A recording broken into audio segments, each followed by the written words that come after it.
No one is aware. No one is talking about this. What is the punishment? It is extremely severe. So if you know about GDPR, the fines for breach of GDPR can be up to 4% of annual revenue, not income, not profit, revenue. And it's basically before expenses and taxes and everything. Wow. And AI EU Act is 7%.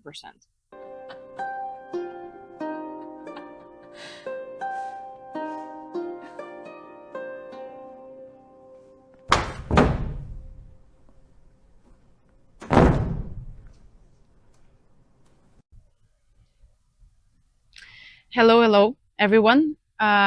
Here is our podcast, another episode with HAHNEMANN'S daughters. And today we are talking about something that is very important at the moment. I think so. And I believe Darius has the same opinion. Something that is very trendy, something that everybody talks about, something that people think that they know a lot about, and from experience know nothing about actually. So it would be great to bring this thing up for discussion and ask somebody who is probably knows about it more than anyone else I've ever met or ever known. Okay. Probably one of, I don't know, one in 100 in the world specialists in this area, Yeah. in my humble opinion. Okay. So I will take that. today I will be asking questions because I do have questions, and it's something that I don't specialize in, but I'm very interested in because that's where we are going towards. And Daria has been specializing for over 10 years in data and operations. To me, that sounds like just, yeah. From what I understand, if you ask her to find somebody without any information, a minimal, like this is the name or this is the, I don't know, the date when we met, or any kind of information, she will dig that person out for you because she specializes in data. Yeah. And she also knows a lot about AI because that's her specialty. And before the AI specialty came in, you were specializing in GDPR. And she is owner of a company that helps businesses grow and develop, which is called Decode and Grow, and also a co-founder of HomeoTech company that we run together. And if there is something I've missed, I would like you to add. Oh, I know one thing. She's also an author of a bestseller book on time management on Amazon, which is it is very interesting book. So if you want to have a look, we will add link in the description for you to check it out. And if there's anything I missed, please do add. A mom? Yes. It's very helpful to be a mom and yes, to know how things work, not in theory but in practice as well. Yeah, so juggling 15 billion different job descriptions and skills. I think when you started describing everything and just outlining everything I do, and I'm like, yeah, I do a lot. Maybe because I'm a mom, that's why I do so much. Yeah, it is a very good skill. And you know, when we are just a moms, yeah, we don't realize how many loads of skills we actually gain. And then it's exactly the same strategies that we can take then after, you know, kids grow up, and then, you know, to apply to different areas in life, like businesses, or if you want to be, I don't know, part of somebody else's business or creating your own business. It's actually very helpful, but we kind of undervalue it, thinking, oh, I'm just a mom. But there's so many things. I like to call it, actually, this is my term that my husband gave me when I was trying to describe my profession as a mom. I am a domestic engineer. Love it. Yes. So my husband calls me domestic engineer because I run everything and there's a lot to juggle. So yeah. I really like it. It's actually very complex and basically encapsulates everything. It's cool, right? Nice. It is cool. I straight away I see these pictures from old cartoons with like old grannies and anyone. Yes. Oh yeah, nice. So The theme today, the subject we will be talking about is AI and how to use it, how to not use it, how to automate processes in your life, what you can automate and what and things you shouldn't automate, and just basically talking about the questions that normal people have. So first question I want to ask you, did you watch Terminator? Of course I did. I grew up watching Terminator. You know that fear that we grew up with, that one day the technology will come and will take over the world and there will be nothing left of us and we will be not needed in this world anymore any longer. How do you see it? Do you think it's true, it's partially true, it's not true, or in which context do you think it can be true? It's very tricky and deeply philosophical question. I love it. Straight away. I would say that it is possible. There is a social network which has appeared, I think, last year. I don't want to lie. I went there a couple of times and I don't really remember when it was established. It's basically social network specifically for AI. So humans physically cannot attend the social network and write on this. No way! Oh my god! And humans can only monitor what's inside. They can see what's inside. Basically, you create an AI agent and send it to the social network, and then they write whatever they want. And there are some manifestos against humanity already and everything. And it sounds extremely terrifying because there's lots of hate speech against the human race, and it sounds very surrealistic, and I love it. Because it has caused so much resonance, so much, so many discussions about the social network, and actual people are being concerned now because they're being terrified that there is random robots online say manifests against human race. But there is a massive but to it. Artificial intelligence is not intelligence. It doesn't have self-reflection. It doesn't have ability to independently think. And everything we see on that social network is basically an instructed program that has specific instructions to do specific things via specific methods, is doing what's being told. So basically, it's another tool which has instructions to write specific things written by someone else, by a human person. So going back to your question, yes, it is possible that robots will be against us at some point, and we will be in danger only if the tool is misused by very, very, very bad intentions. It's the description of AI that you gave me. It sounds like an assistant. So when you say tool, it's almost like having an assistant. So you have a boss who is in control, who has intelligence, which is human. Yes. And then you have AI, who is an assistant helping the person with intelligence to do things more efficiently. Is that right? Partially.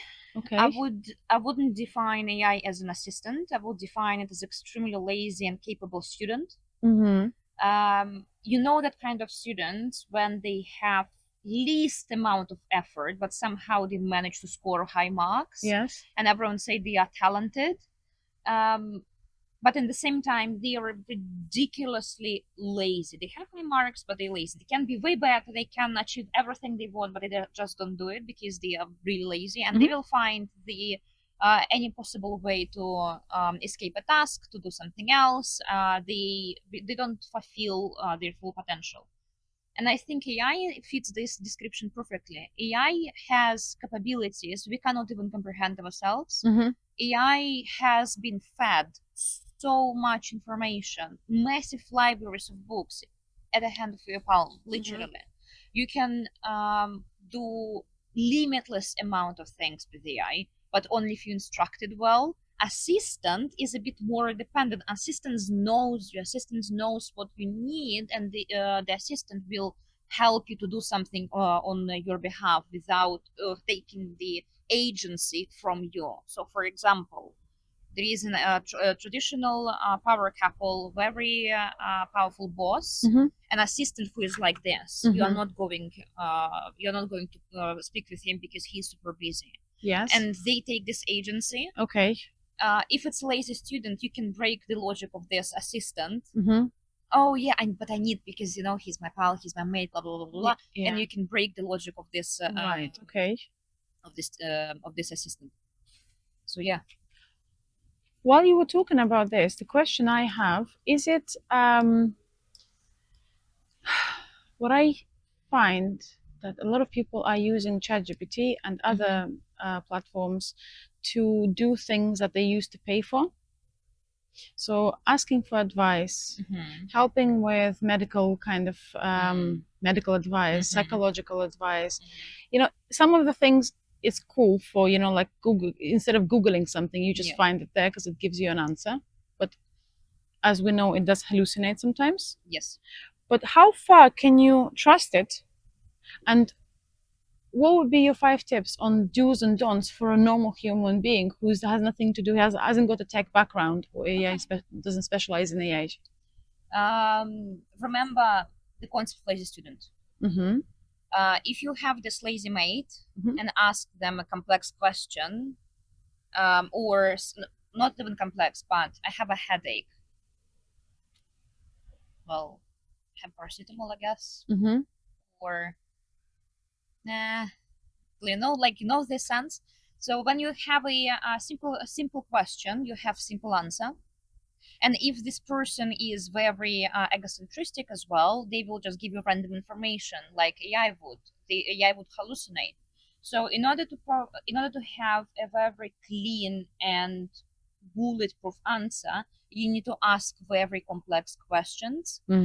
So medical advice. Currently, most AI models, they try to guide you not to ask them medical questions, and they always have a disclaimer saying that I have no context, I have no medical experience, I cannot provide you with the correct answer, which is the right thing to do. But if you need to ask something ridiculously specific, you need to be very specific. So you literally guide your model saying, act as surgeon with many years of experience. You're reading my mind, yeah. Yes. Act as a surgeon with many years experience, provide me an overview of my problem. Full stop. My problem is symptom 1, 2, 3. Okay. So being very specific. Very specific. Okay. And give them a role as well. So the surgeon will provide you one answer. Homeopath will provide you another answer. Acupuncturist will be completely different. Right, so define the method as well. Exactly. Because by defining the method, you basically narrow down the answer rather than, if it hurts, it hurts, what can I do? So treat them as a very lazy person, but extremely, extremely capable. Assign a role so they forget they are a very lazy student. Be specific.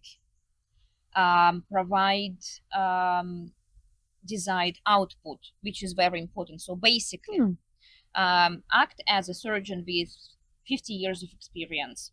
Based on a list of my symptoms, provide me a plan of action, what I need to be doing in a list of priority. Provide the desired output is, I don't know, tabular format, which is basically a spreadsheet. Because I like spreadsheets, obviously. So for me, everything comes out in the form of a spreadsheet. Or if we go back to the medical question, provide me a comparison of response between homeopath and a surgeon based on the same symptoms. And then you can ask, provide the result in tabular format, which is format of a spreadsheet. And then you have one column a surgeon, the second one is second specialist, and then by lines you'll have symptoms. So you can compare and contrast the answers. Well, does that mean at some point AI, or let's say ChatGPT, will replace certain professions? And if they rather not give that kind of information out, you know, the medical information, for example, is there any other specialities that they're trying to avoid answering on? Everything answering comes, for?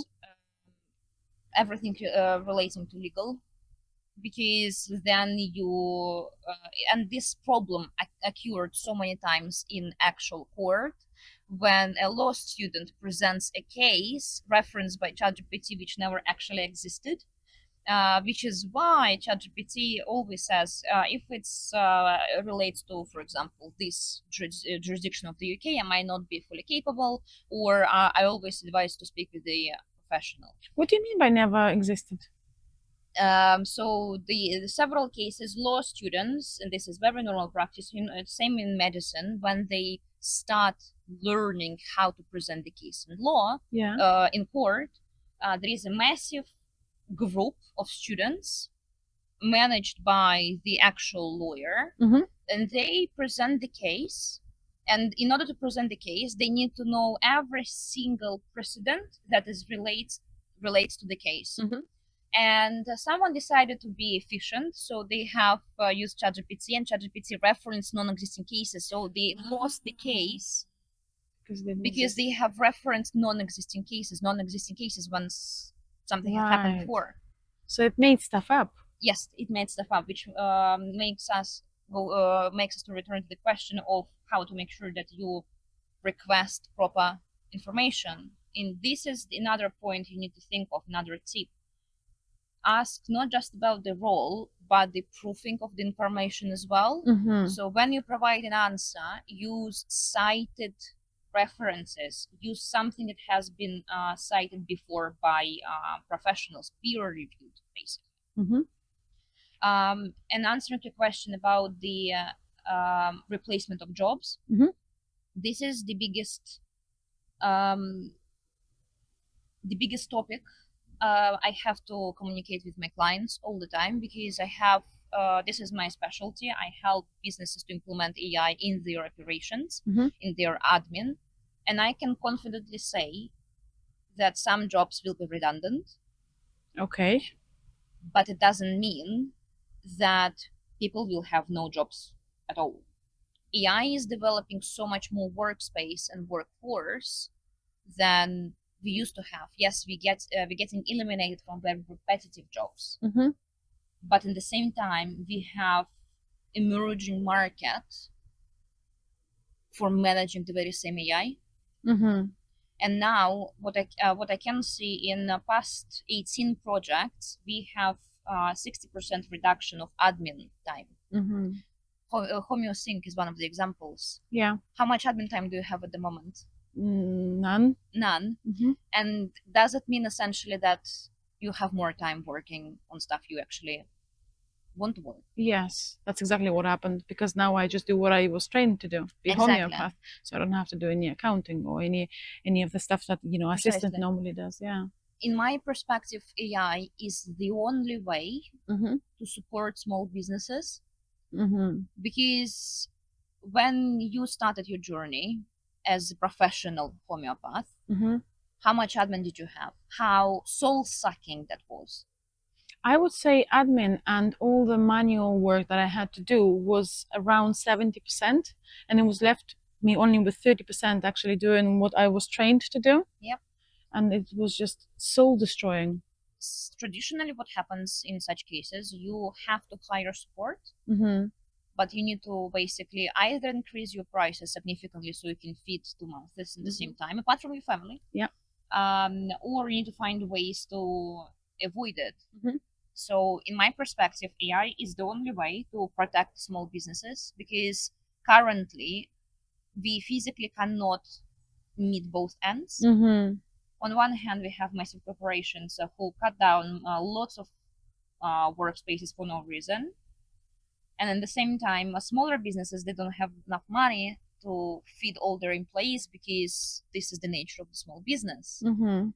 And only with the support of AI you can make your ends meet. Okay, so I have a question in my head, but I haven't put it together yet, so forgive me if I will mess it up a little bit. But when you are trying to go with a cheaper version of something and you ask AI rather than go into a specialist, and the price you pay, for example, I want to find out which homeopathic remedy to take. right? And AI gives me an answer. I don't pay anything for that, but I do pay in the chance of making a mistake. Yes. Does that work the same way when a small business is being supported by AI?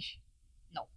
Why is that? And what is the difference? The major difference is if you are referring to the homeopathy, Yeah. you don't have enough context as a client of homeopath. You don't know how much context you need to provide to get the right remedy. And I didn't know that as well, because when we started working a year ago, it is a year ago. Oh my goodness! When we started working together, she approached me with very complex task. Actually, There was quite a few of them, yes, but I just couldn't cope with the running practice anymore because yeah, it was just and horrendous. as a data person, I indulge it because statistically, homeopathy is amazing because you have thousands of remedies and you have way more symptoms. Yeah. And statistically, it's mind blowing. So you have so many different, and I didn't know that you have like 15 different remedies for cold. Yes. Probably more. Mhm. I know it more for sure. And I have goosebumps. And statistically, this is absolutely miraculous. So you have to build a whole kind of web of different symptoms in form of a timeline as well, so you can pinpoint the right remedy as Oh, I understand now. as I a understand. client. It's very, very, very, very unlikely, not unlikely at all, to understand this complex structure so you can have the right question to ask. Because when homeopath asks a question, it's not just one question, it's a set of questions. And if you want to try having homeopathic session yourself with AI, you need to construct something so complex that the free version won't even accumulate it. Okay. The main difference between the free and paid versions of AI is that there is no memory. In the free version, there is no memory, and obviously your data is leaking as well with the free versions. Please be aware of that. There is no context. Yeah. And there is no memory as well to store this context. So when you go to someone, you pay homeopath to have a full consultation, and they ask you for symptoms, and they first find the right remedy, then they find the right potency, where there's like gazillions of different potencies, and it has to be the right potency, and Yeah. then they decide how often you should be taking, which is called posology. It's too many kind of things that you have to look at. So when a small business comes to you, Yeah. you act as a homeopath for Yeah. their business. So it's not that you are cheating and using AI. No. No, it's the way you act as homeopath, individualizing it for their case, for their business, how it's going to work for them most efficiently and effectively. Precisely. AI is very powerful, like that lazy student. But if you're running a very, very fine China shop and you ask them to wash cups, what is the most likely outcome of that task? Something will break, or in the best case scenario, they will use some chemicals that will destroy China. What I do is I come in, I speak with business owner and all employees, if there are any, and I ask 1,500 different stupid questions, silly questions. That's what you call audit, right? This is the audit. Yeah. So I ask for every single part of their business, why you do why you do this specific thing this specific way, why you cannot go left, you have to go right, why? Because you have experience, because last time something didn't work out. Okay, that's great, that's really helpful. Why do you send an email out to that guy? Why you couldn't just call him because he doesn't answer phone? Okay, this is also helpful. Why do you submit this form physically on paper, not online? There is no online form. Great, that's helpful. And then when we ask all these questions, I can map out basically the whole business from inside, build this nice web. So then I can understand what does work and what doesn't work. So we can automate things first, and only then we implement AI. So in 95% of cases, the client comes to me with the question about, can you do AI for me? So AI will do everything. And I'm like, well, do you need to? Do you want to attract a lazy student to wash your extremely expensive and fine china? I don't think so. Let's review first the safety of every single cup, how it's stored, where it's stored, and what you do with it, so we can teach that student to be the perfect employee of yours. Since we have no control over the weather and the sun, movement of the sun, and as we are females, we are ladies, and we are emotions, we are very changeable, we decided to change location because it was quite uncomfortable sitting in the sun, so we decided to sit down here. Hope it will not disturb anything. And I would like to go back to the subject we were talking about. And the main question I have at the moment is, how do we help? How do you, as a professional, help small businesses, and not only small, but maybe growing businesses, to implement AI, but to do it in a safe manner, efficiently and effectively? In 80 to 90% of requests I have from business owners are about AI. Can you do AI me, so I can run my business efficiently? And in most cases, I say it's not going to happen from the first attempt, because when you have a fine china shop and you hire a very promising student, how likely something will break? Pretty much 100% likely something will break. If you don't give them clear instructions, they will use chemicals, they will use some harsh materials, and something will go wrong. And AI is very same in this analogy, because if you don't have very solid foundation for AI to be implemented, it will go rogue, it will break, it won't work, it will be very expensive and quite painful exercise. So in order to understand what can be replaced with AI, I come in and I ask lots of silly, uncomfortable questions. And I literally say, I will ask lots of silly questions, so please bear with me. Because I always ask, why you do things this specific way? Did you try anything else? What works, what doesn't work? What makes you uncomfortable in your work? And I do the very same thing with every single employee in the business. I speak with, I do interviews. I speak with everyone, with whole group as well. So we can map out everything, every single process, see how these departments are interconnected.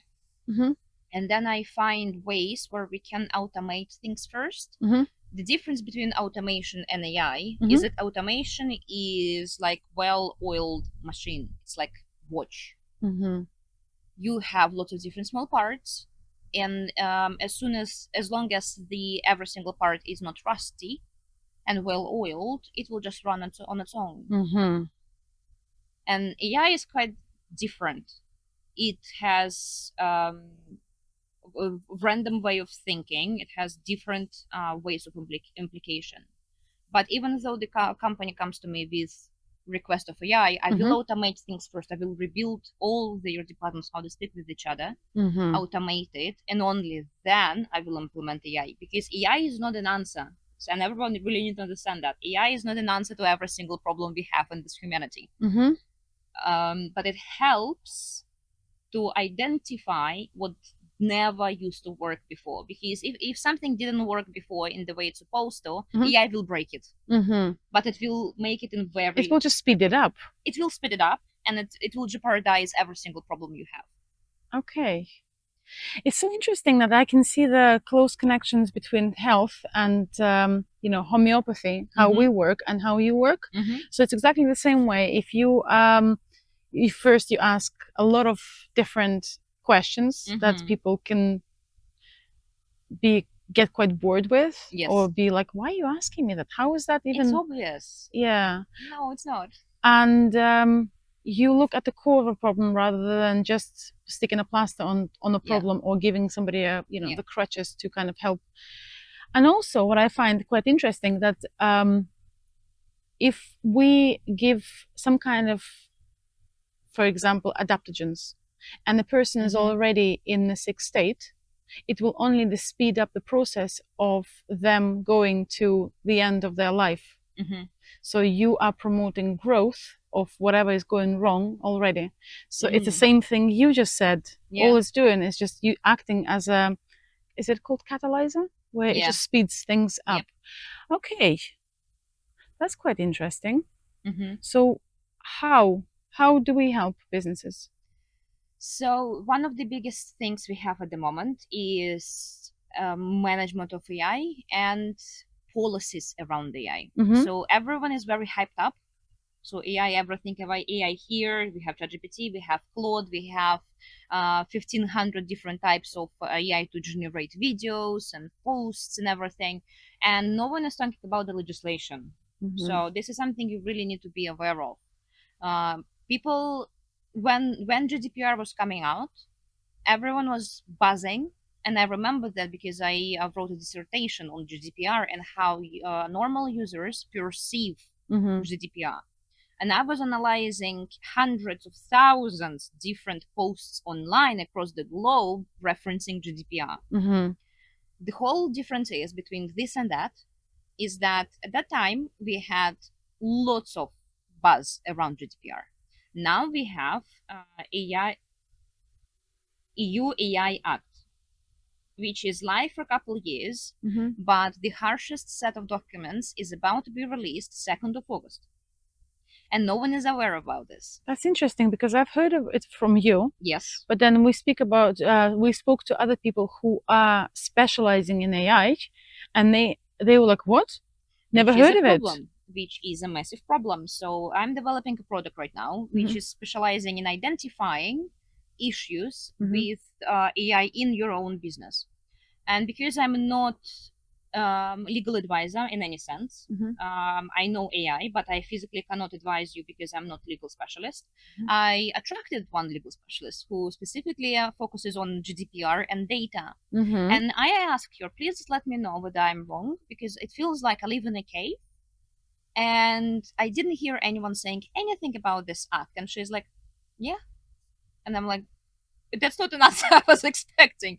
But she literally said that no one is aware, no one is talking about this. What is the punishment? It is extremely severe. So if you know about GDPR, the fines for breach of GDPR can be up to 4% of annual revenue, not income, not profit, revenue. And it's basically before expenses and taxes and everything. Wow. And AI EU Act is 7%. And the cap is, I think it's 33 million euros.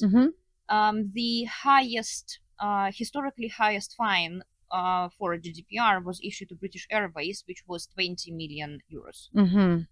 Or is it pounds? I don't remember. 20 million is regardless high amount of money. And the whole point is no one is talking about this. There is no popularization. There is no acknowledgement. There is no education around this act. And I believe this is deliberate as well, because we have. What do you mean, like cash people out? Yes. Oh wow.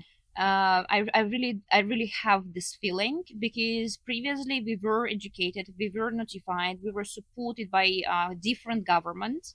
In the UK, it's not GDPR officially. Officially in the UK, this is Data Protection Act. But the principles are very similar. You have ICO that supports you with information, guides you for free. AI, there is nothing. So how would I, under which category would I fall under if I'm using AI? Does it work like, for example, if I am a professional and I'm making money on something and I'm using AI, that's when I am in risk of being fined? Is that how it works? Or if I'm just using it in domestic life, where's the fine line? The difference is you will be penalized if, as of 2nd of August, you don't disclose that you use AI. So this is about the transparency of usage of AI. And if you're professional, no matter self-employed or a business owner, you must disclose that you use AI and how and where and why. Can I carry on using AI to write my emails? Yes, as long as you disclose it. And if I don't, I can be penalized. You can be penalized. So for people who are working with sensitive data, because I know with GDPR it was very specific, because you know, if I'm taking case and people tell me about very like sensitive details about themselves, it puts me in a high risk. Does it work like that with AI as well? It's worse. Oh wow, okay. So Tell me more. in this act, they have several gradations of levels of usage and distribution. So there is a deployer, there is I think provider, developer. So they have different layers of people using AI and implementing AI, and in the same time they have different levels for access of AI to data, and they have some processes that are prohibited to be used. So if you use AI for analyzing biometrics in any way, if you use AI to manage kids' behavior in any way, it's also prohibited. If you use AI for obviously crime, that's not a surprise, but there are so many projects that help a variety of things, and unavoidably they are prohibited by this act. And the biggest catch is that the name of the act. It's literally stated EU AI Act. And the first people think, oh, I'm in the UK, it's fine. But if you have social media, which is broadcasted to other countries of Europe, Globally, yeah. and if it's been generated by AI, you automatically become a deployer in the EU. Of course. If you have any partner in the EU, any client in the EU, you automatically become part of this act as well. So this is the biggest catch, I think. Not just that they don't disclose it, but how they framed it. Even states can be manipulated by this act. That's interesting. I saw, I'm not sure, correct me if I'm wrong, but I saw there were like training courses for children where you learn different skills or different subjects, and AI analyzes your facial expressions and then kind of makes the program for you based on how you react to questions. So it is a thing, right? It is a thing, and it's prohibited by EU Act. It will be. It is already prohibited. It is already, okay. So they have released the first set of documents, I think, in Feb 24, but it was very subtle, and they've been developing this since then. This pyramid with different layers of AI access have been existing for a while now, and what is happening this August is the mandatory disclosure of AI, which is different. Transparency is happening just in August, but this level of prohibiting access to AI already been implemented. So such products are not compliant. Right. Okay. Just a little bit off the topic we discussed, but still kind of still there. I find that I see a lot of misinformation about AI and how basically people demonize AI and how it's gonna, you know, bring whatever it's gonna bring, and you know, it's just like there's so much fear around it. I read articles about it, and it's almost like people who write about it only show only one side, the bad side of it. What can you say about that? The good side or bad side? I want you to say what you think the whole thing. Okay. It is very easy to demonize any weapon. The debate in states exists for a reason. Ooh, I like that, because I remember discussing this with you once. Knife is just a knife. You can either save somebody's life with it or kill somebody. Precisely. AI is just a tool. It's not bad or not good. It's just a tool. Okay. So no matter how you mine the iron or steel or whatever, sorry, I'm very ignorant about weaponry. No matter how you mine materials to do a gun, or any other weapon, you still harm the nature. You still do it because there is no, at least I don't know, there is no clean way to melt the iron with lower temperatures and stuff. you still affect the nature when you do the tool. So the most common speculation or comment I hear about AI is how it affects the environment, Um, which is a very complex topic.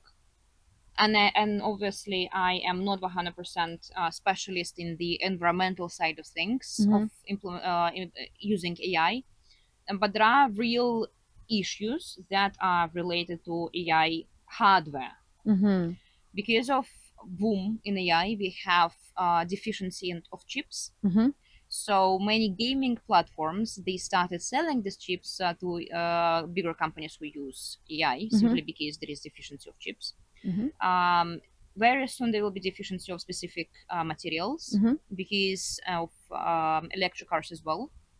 Right.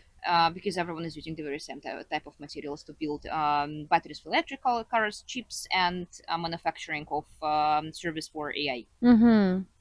I'm not touching topic of water because I am completely ignorant about this. I know that this is happening and we have lots of water evaporating to cool down servers, Yes. but I have no clue how it works, so I'm not even going to comment on that.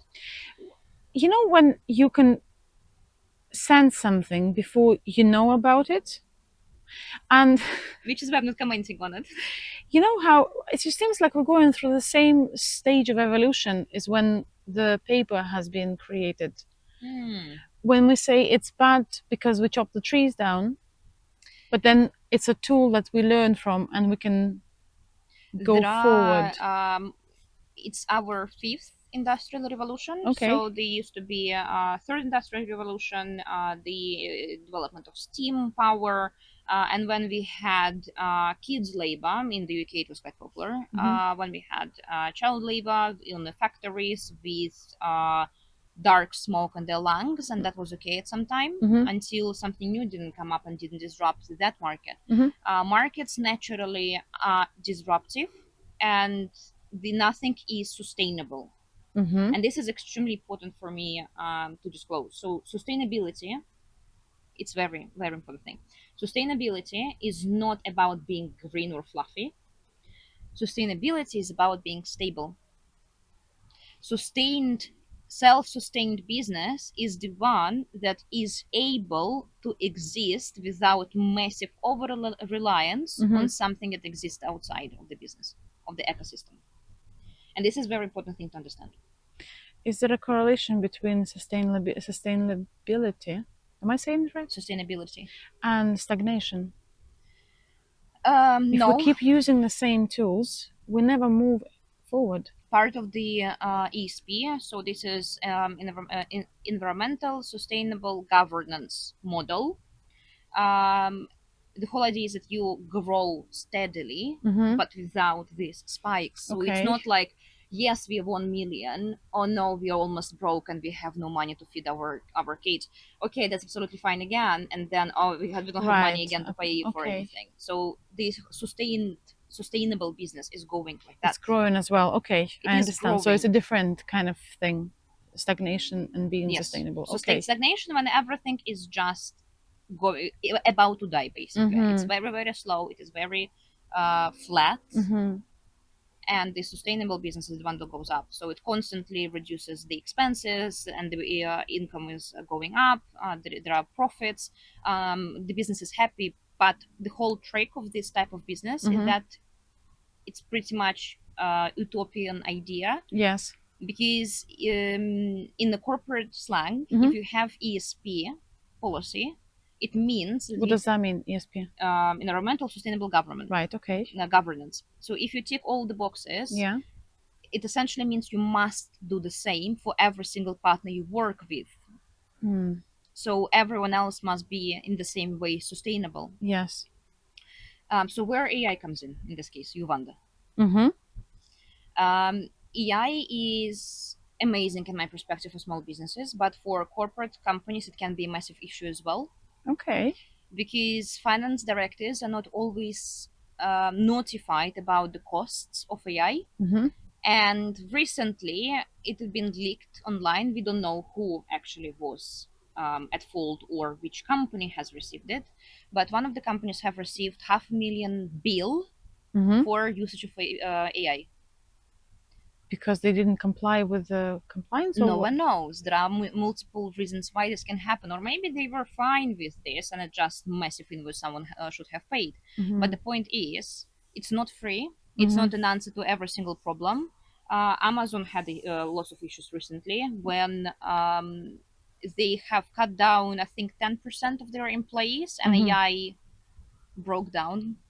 Hmm. AI actually caused more issues than solutions. So they had to rehire several people, and the majority of people said no because it is what it is. Hmm.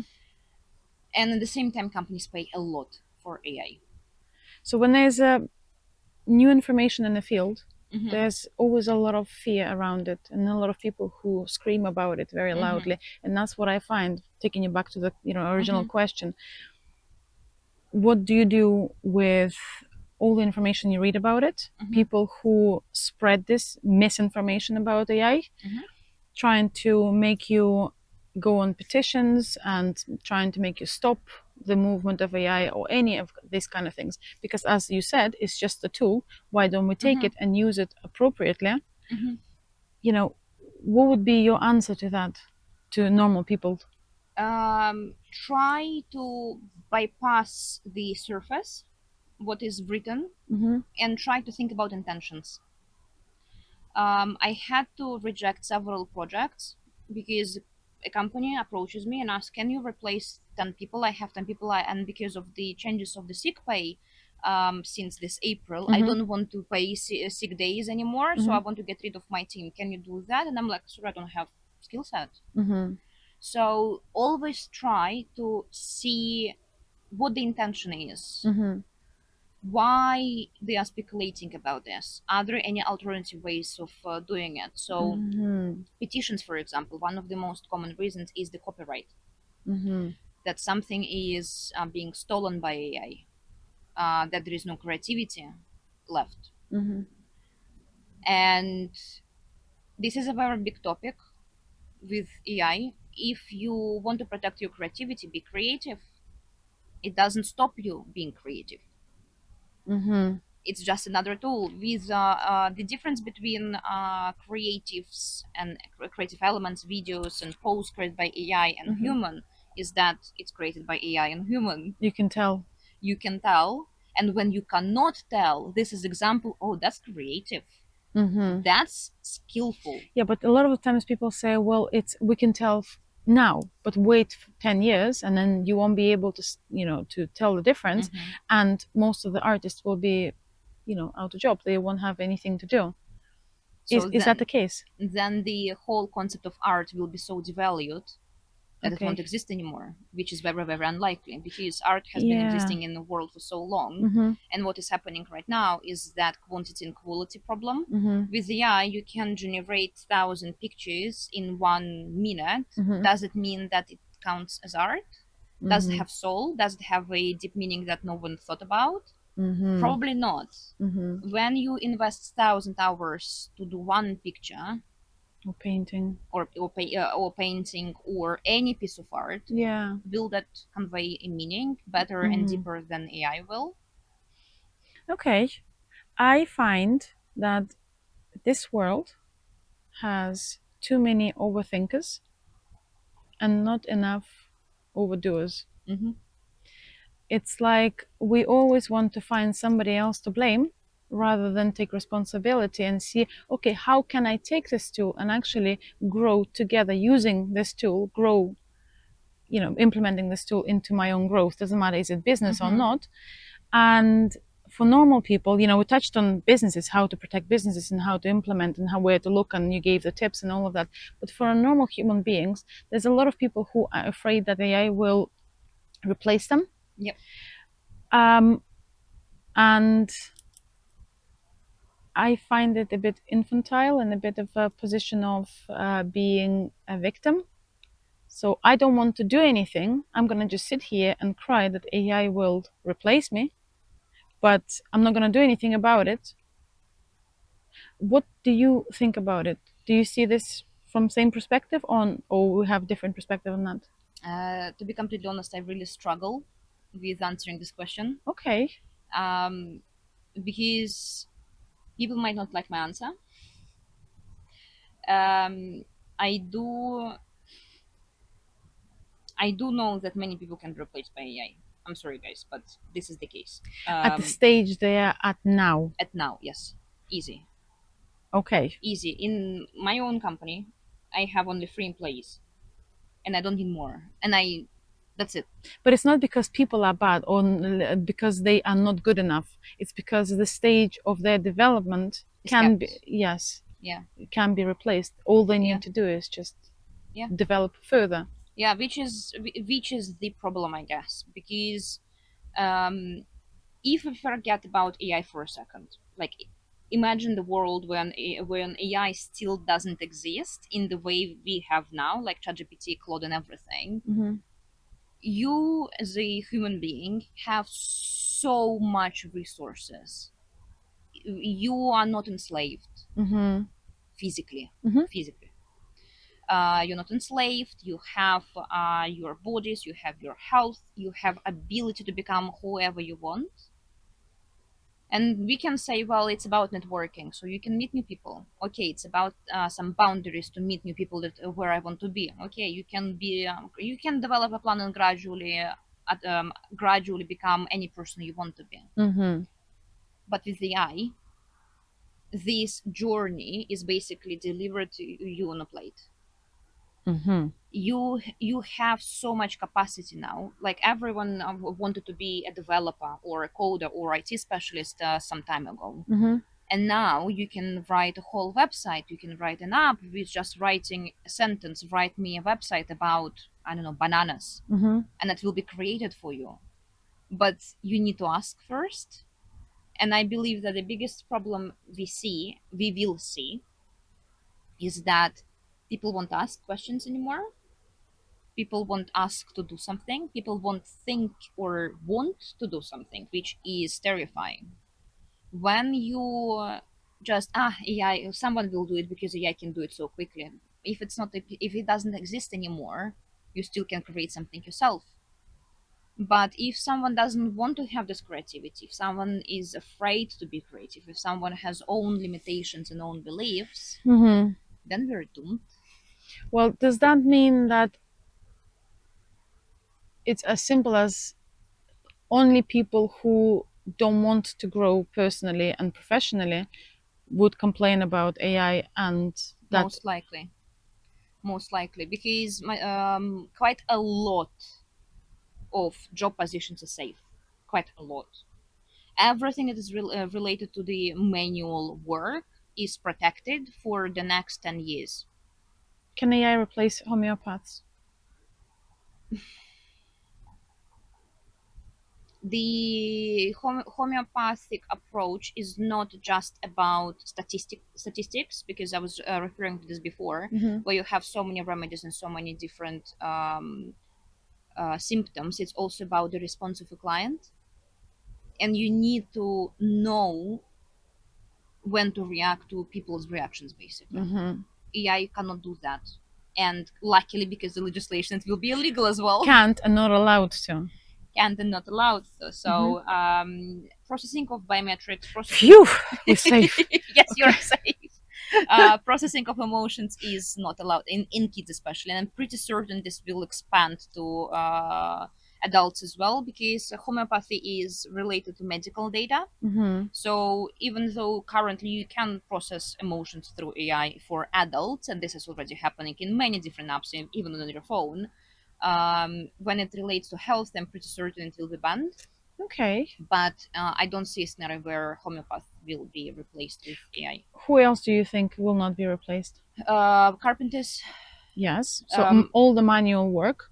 yes. So anyone who physically do something, nail technicians, Okay. no, we Hair. need our nails. So hairdressers, No.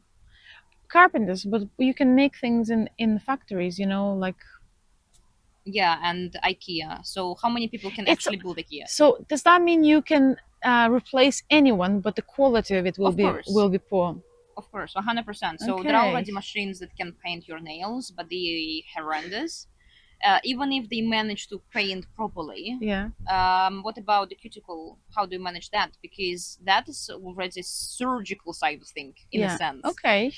But there are operations that are being done by robots as well. Yes, and this is completely different level Okay. because in many cases that nanosurgery that is happening by robots physically cannot be done by a human. But are they controlled by human? Yes, they are controlled by human. So another tool rather It's than. exactly that. Okay. Okay, fine. If we understand that a lot of.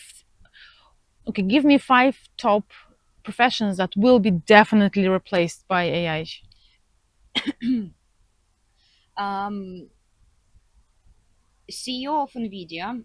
Honestly, I'm very bad with names. I have no clue what his name is. You saw the guy in black leather with the glasses. Who? CEO of Nvidia.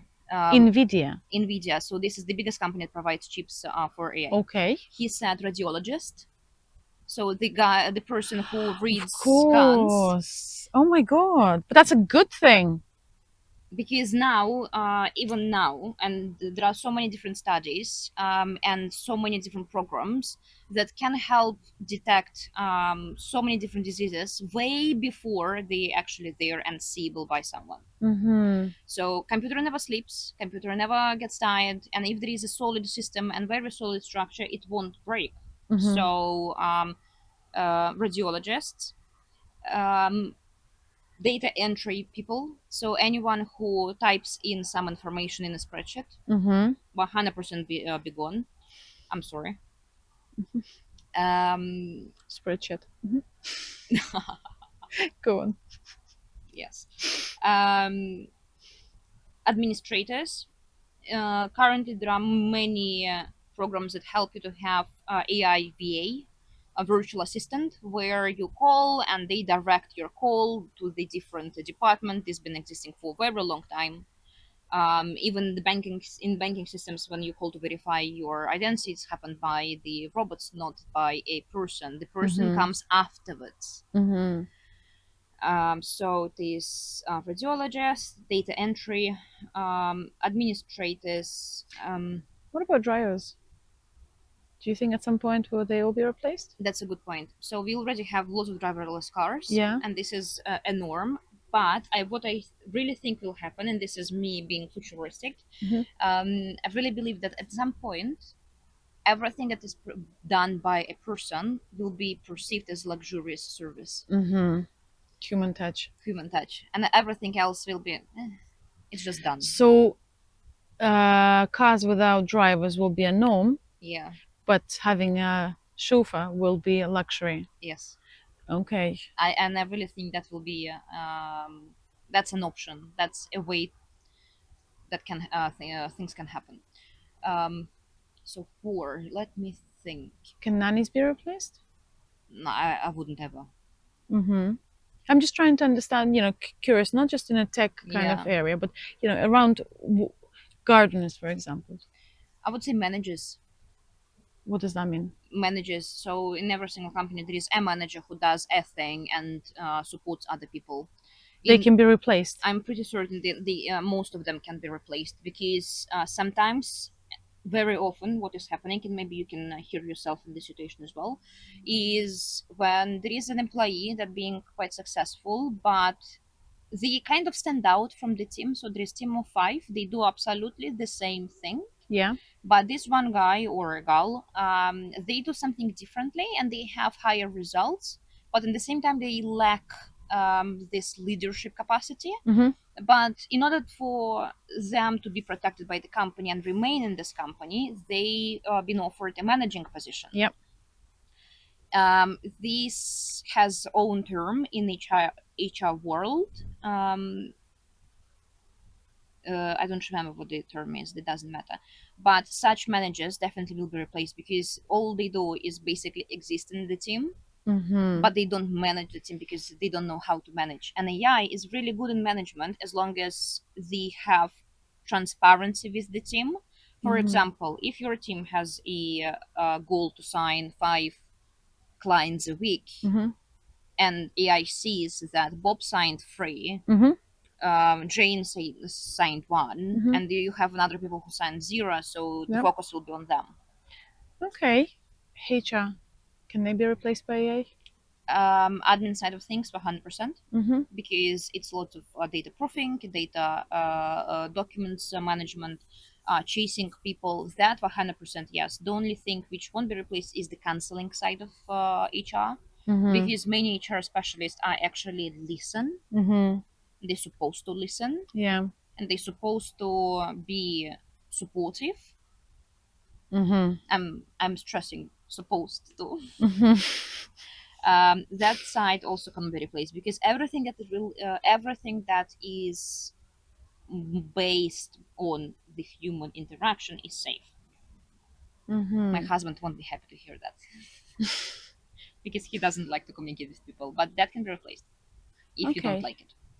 So was there a question that I didn't ask you, but you wanted me to ask you, and you want to share information on that?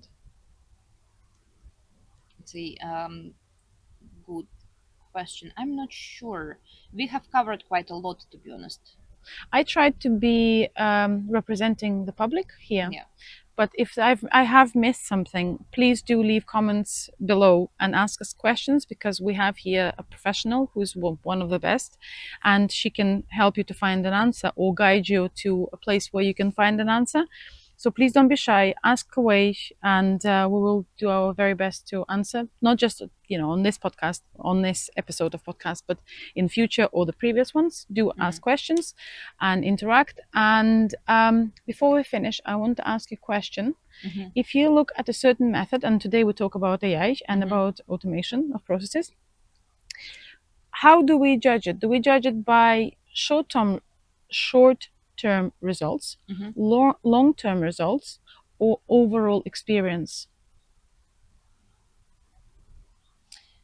I'm in between long-term results and overall experience, because overall experience can be shit as well. Okay. Long-term result is related to the stability, and the whole idea of sustainable business is that it has the future. Hmm. Does that mean short-term result is not relevant and it's not important?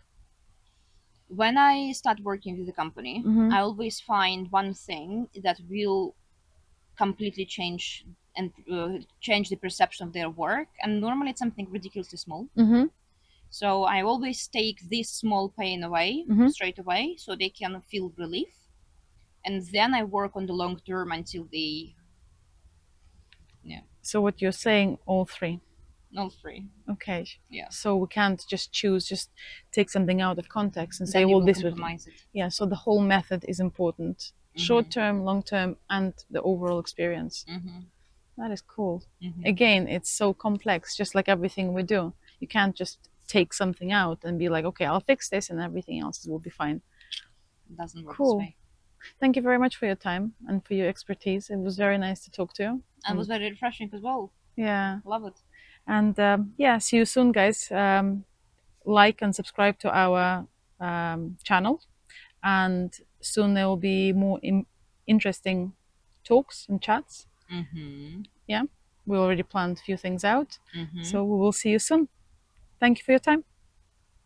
Bye.